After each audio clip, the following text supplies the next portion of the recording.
बिस्मिल्लाहिर्रहमानिर्रहीम। अस्सलामु अलैकुम वरहमतुल्लाहि वबरकातुह। Salute to South Africa. उन्होंने अपने चोकर्स होने का टैग जो है वो बरकरार रखा है। जैसा कि मैंने पिछले वीलॉग में कहा था कि ये वर्ल्ड कप्स के अंदर चोक करते हैं एंड आई थिंक 98% इनफैक्ट 99% जो लोग हैं वो यही कह रहे थे कि it's gonna be very easy. इस मैच की तो वो खैर बात ही नहीं कर रहे थे। वो यही कह रहे थे कि ये साउथ अफ्रीका जीत जाएगा match, but it was incredible match. मैंने सारा मैच देखा है। अभी यहाँ पे यूके में 3:30 हो गए हैं और I came back from work about 11 o'clock. couldn't sleep because due to this match. So match इतना इंटरेस्टिंग था कि फिर मैं सो नहीं सका, तो सारा मैच देखा। बहुत ज़बरदस्त मैच हुआ है। साउथ अफ्रीका ने बहुत गलतियां की इस मैच के अंदर, स्पेशली एक स्लो पिच के ऊपर टॉस जीत के डच को बैटिंग दे दी। उन्होंने ऊपर से मेबर्ग ने बड़ी अच्छी बैटिंग की, ओडोल ने बड़ी अच्छी बैटिंग की। उसके बाद जो मोमेंटम दिया उनकी इनिंग को, वो स्पेशली कूपर ने आके 19 बॉल पे 35 क्विक किया, उसने छक्के लगाए। और फिर एक्करमैन ने बड़ी ज़बरदस्त इनिंग खेली। उसने बदला लिया अपना साउथ अफ्रीका से, क्योंकि वो साउथ अफ्रीकन है पीछे से, तो डोमेस्टिक भी खेला हुआ है वहाँ पे। उसने बदला लिया ठीक ठाक। उसने 26 गेंदों पे 41 किया। और मेरे हिसाब से जो टर्निंग पॉइंट हुआ, 123 था 18 ओवर के अंदर हॉलैंड का। जो लास्ट 2 ओवर्स हैं, they scored about 35 runs in last 2 overs. एक के रबाडा के ओवर में 18 रन्स किए हैं 19th ओवर में, और उसके बाद 16 किए हैं अगले ओवर में जो लास्ट ओवर था पार्नेल का। तो वहाँ से जो मोमेंटम है ना, वो सारा हॉलैंड की तरफ शिफ्ट कर गया। लेकिन जब बैटिंग करने आए हैं साउथ अफ्रीकन्स, तो मैं शुरू से कहता आ रहा हूँ, ये जो बवूमा है इनका कैप्टन, इसकी कोई जगह नहीं है T20 टीम के अंदर, और वही उसने आज किया है। कोई प्लानिंग नहीं थी उसकी तरफ से, कोई उससे शॉट्स नहीं लग रही थी। He is not a T20 batsman. वो बॉल को डक खेल रहा है, सिंगल भी नहीं ले पा रहा। इस तरह फिर दूसरे बैट्समैन के ऊपर प्रेशर आ जाता है। और जैसे ही क्विंटन डिको करली आउट हो गया, तो वो तो आवाज़ार बैट्समैन है, उसके चेहरे से ही लग रहा होता है कि बस कोई एक्सप्रेशन नहीं होते उसके चेहरे के ऊपर।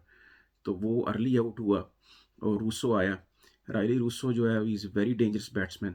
उसने लेकिन जो टच के कैप्टन थे, कीपर थे तो उनके, उन्होंने बड़ी ज़बरदस्त मूव्स की। उन्होंने जो बॉलिंग चेंजेस की अपनी, स्लो बॉलर को लेके आए, मीडियम पेसर को, और उसने स्लो कटर किया।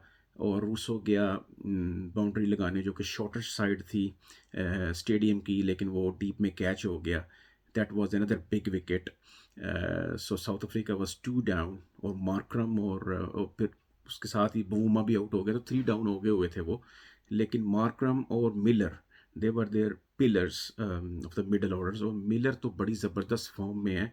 मिलर के एक दो एजेस निकले हैं तो वो बच गया, शॉट गिरे हैं।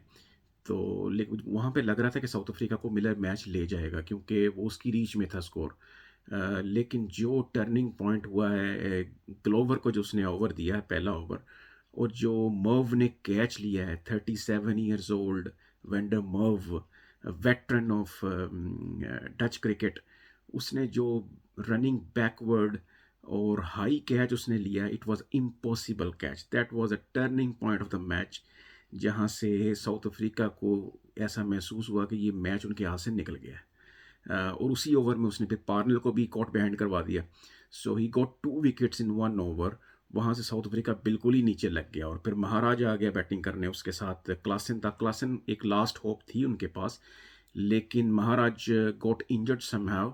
उससे रनिंग भी नहीं हो रही थी विकेट के ऊपर। तो अब तो चूंकि रनर का लो ही बदल गया हुआ है, तो रनर आ नहीं सकता, तो he has to run himself और he has to go out. उसको वहाँ पर बाहर चले जाना चाहिए था मेरे हिसाब से। वो रबाडा को भेज देता अंदर, या नोकिया को भेज देता अंदर, क्योंकि उससे डबल नहीं हो रहे थे। तो क्लासन को फिर चांस लेना था, क्योंकि बॉल्स जो हैं वो कम होती जा रही थी, रन्स बढ़ते जा रहे थे। तो he has to take a chance which he did, जो कि डीप में वो भी कैच हुआ। और रबाडा और फिर महाराज रह गए। महाराज ने छक्का लगाया, एट बॉल पे 27 चाहिए था, लेकिन जो 6 बॉल पे 26, I mean it was Netherlands game. फिर भी रबाडा और महाराज ने अपनी तरफ से कोशिश की, लेकिन it was too much for them, too much left behind from south African top order batsman.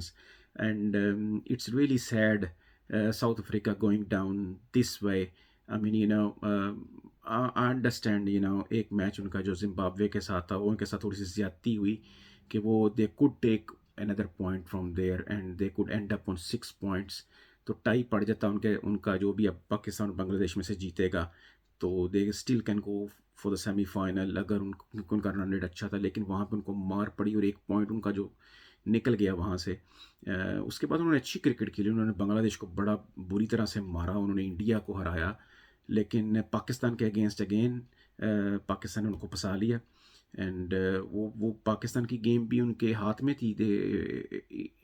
They got that game in their hand. They got Pakistan 4 wickets only for 40 runs. They let that game slipped away. They let Pakistani batsman, lower order batsman जिनके ऊपर already बहुत pressure था, जिनकी इतनी performance नहीं थी, उनको इन्होंने स्कोर करने दिया। और Pakistan manage to score 185। That was a momentous total. I mean, it was not easy to chase down that runs against Pakistani pacers and Pakistani spinners, especially when Shadab is bowling very on very good line and length, or turn bhi kar raha hai ball ko. So they lost that. I mean, they could have win that match. वहाँ से हारे। और आज का match तो I mean it was writing on the wall के south Africa लेके जाएगा। But I good Hinch, I've said in my last vlog that they are famous of choking. They choked at the last moment.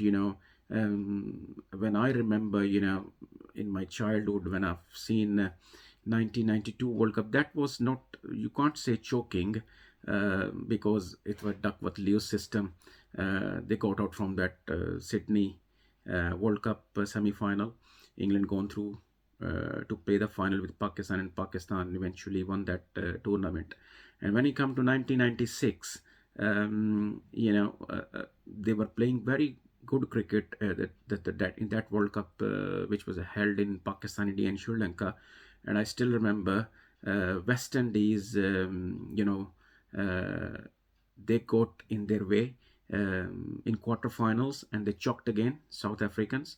And when you come to 99 Cricket World Cup, you still remember, I mean, a lot of people remember that when Herschel Gibbs left, I mean, he dropped the catch of Steve-O, and it was Super Six match. It was not the semi-final, and Steve-O said to him that you just dropped a cup. And then they met in semi-final against South Africa and Australia, and South Africa choked there again as well.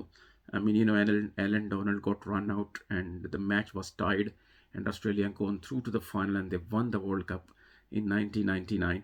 2003, again, you remember the World Cup was in South Africa, and they choked again against Sri Lanka, in Durban. So, I mean, they've got history of choking, and they repeat it again today. All right. So Bangladesh have won the toss right now, and they choose to bat first. It's a good decision from Bangladesh, because this pitch gonna be getting slower and slower.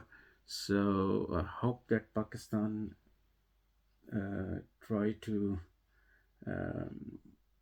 stop them to not making big totals. So let's see. Coming back to South Africa, so I mean, it's a disappointment from South Africa. So, but they can't do anything now, unless or until there is a rain in this match. Then technically they can still qualify. Otherwise, looking like the weather at the moment looks like it's gonna be the full game, and whoever will win in this match, they're gonna go to the semifinals.